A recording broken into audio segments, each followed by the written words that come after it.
Magandang araw ng Sabado dahil maulan-ulan pa rin ang ating panahon kaya another putahe na naman ang ating lulutuin na may sabaw. So alam na this, nakita na meron tayong pork na may buto-buto na may konting taba, yan ang masarap sabawan. So magigisa tayo. Sabi ko nga iba-iba yung pamamaraan natin ng pagluluto, 'di ba? So this time sinigang ang ating lulutuin, pero ako po ay nagigisa. So meron tayong sibuyas, kamatis at kahit may kamatis na ay gumagamit pa rin ako ng tomato sauce. Gusto ko kasi medyo mamula-mula ba yung sabaw. Mas maganda tignan eh. So aside from original sampalok sinigang, gagamit din tayo ng gabi para malapot-lapot ang ating sabaw. Ang ating panimpla, patis, ang ating mga gulay, kangkong, gabi, radish, ano nga ito? Ano nga yung basta radish? Sitaw at meron tayong siling panigang. Sabi ko nga maaari tayong gumamit ng iba't ibang uri ng gulay. Depende na rin po sa mga nagluluto at sa kung ano po ang preferred ninyong isahog sa inyong mga lulutuin. So ayan, magsimula na tayo. Meron tayo ditong malaki-laking pot at umpisahan na nating magisa. Inuna na natin yung pork at pagmamantikain natin ng bahagya. Sabi ko nga, iba-iba kasi tayo ng style, diba? Yung iba, diretsong pakulo na, yung traditional na pagluluto ng sinigang. Pero ako po, mas ginugusto ko to yung sinasangkot siya muna yung protina o itong ating pinaka-pork.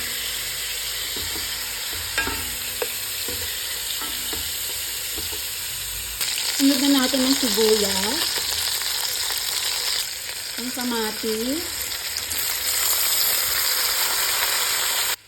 medyo sangkotsyado na, lalagyan na natin ng tomato sauce.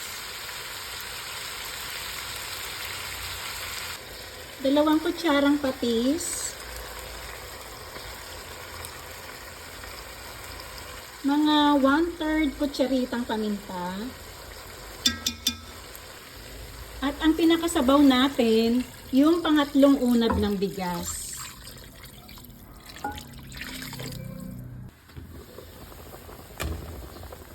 Isunod na natin ang gabi dahil matagal tong lumambot.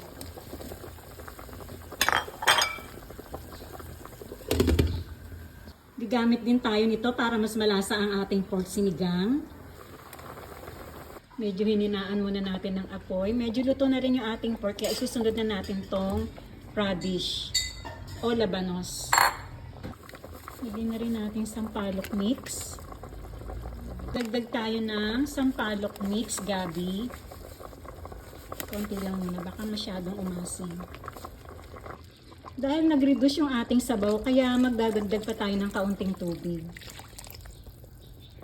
Sunod na natin yung ating sitaw. Ihulog na rin ang mga siling panigang. Maglagay na rin tayo ng 1/3 kutsarita umami flavor.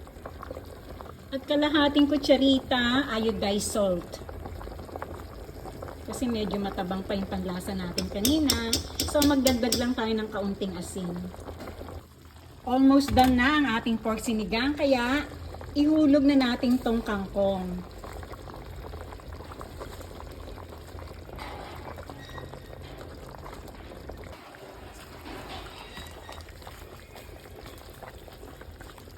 Almost done!